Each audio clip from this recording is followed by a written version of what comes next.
2019 में मनोज नामक एक युवक जो कि धारवाड़ का रहने वाला है, उसने एक शिकायत दी कि उसने पीएनबी बैंक में पैसे निकलवाने गया था, जहां पे एक नामालूम व्यक्ति ने उसका एटीएम कार्ड बदलकर वहां से पैसे पहले तो एटीएम बदला और फिर पैसे निकलवा लिए। उसमें हमने शिकायत लेते हुए मुकदमा दर्ज किया, जो कि हमने एटीएम बदलकर फ्रॉड करने बारे 379/420 में मुकदमा दर्ज किया।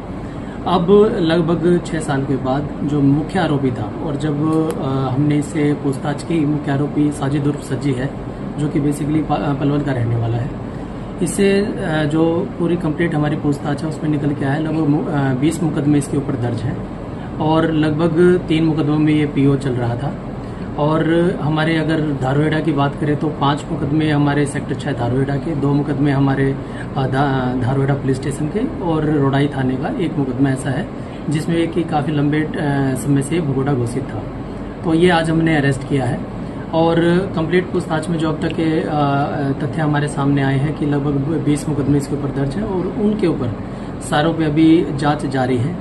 एक पूरी अच्छे तरह से इसकी पूछताछ की जा रही है, और आगे जो भी तथ्य होंगे आपको अवगत कराया जाएगा। सर, कहाँ ये लोग इतने दिनों से छुपा हुआ बैठा था, और क्या ये कुछ कर रहा था? कोई देखिएगा, इनका 3 का ग्रुप था, 3 का गिरोह था ये। जो पहले हमने 2 जो मुख्य आरोपी थे उनको भी पकड़ा था, लेकिन मेन जो सरगना था वो साजिद उर्फ सज्जी था, जो कि गिरोह बना के जो हमारे जो नेबरिंग डिस्ट्रिक्ट है जैसे पलवल और मेवात और गुड़गांव, इनमें इन जो भी हमारी वारदातें थी उनको अंजाम दे रहा था। आज हमने ये धारवाड़ा में किसी वारदात करने के अंजाम में था ये, तो आज हमने धारवाड़ा से इसका अरेस्ट किया है। क्या कोई इससे अवैध हथियार भी मिले हैं? तरीका क्या? नहीं, एक्चुअली हथियार हमें कुछ नहीं मिला अभी इसे पूरी अच्छी तरह से पूछताछ अभी जारी है।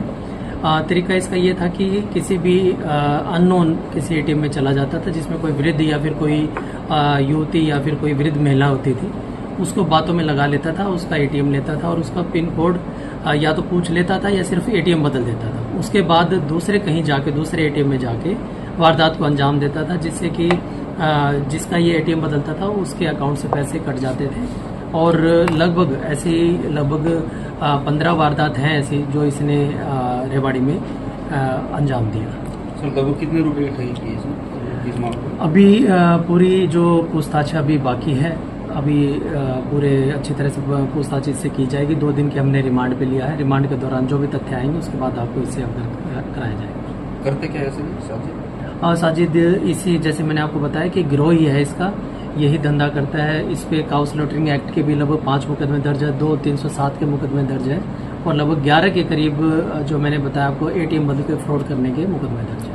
सर, मुकदमे हरियाणा में भी कुछ ऐसा है? नहीं, अभी तक की पूछताछ में जो हमारे सामने आया है गुड़गांव, मेवात, पलवल और रेवाड़ी के ही मुकदमे अभी तक हमारे सामने आए हैं, जो कि इसके ऊपर दर्ज है। कहीं किसी बड़े ग्रोह से इसका संपर्क ऐसा हो कोई वो? जी बिल्कुल, गहराई से इससे पूछताछ की जा रही है, और कहीं भी किसी बड़े ग्रुप से अगर इसके लिंक निकलते हैं तो नियमानुसार फिर कार्रवाई की जाएगी। ठीक है सर।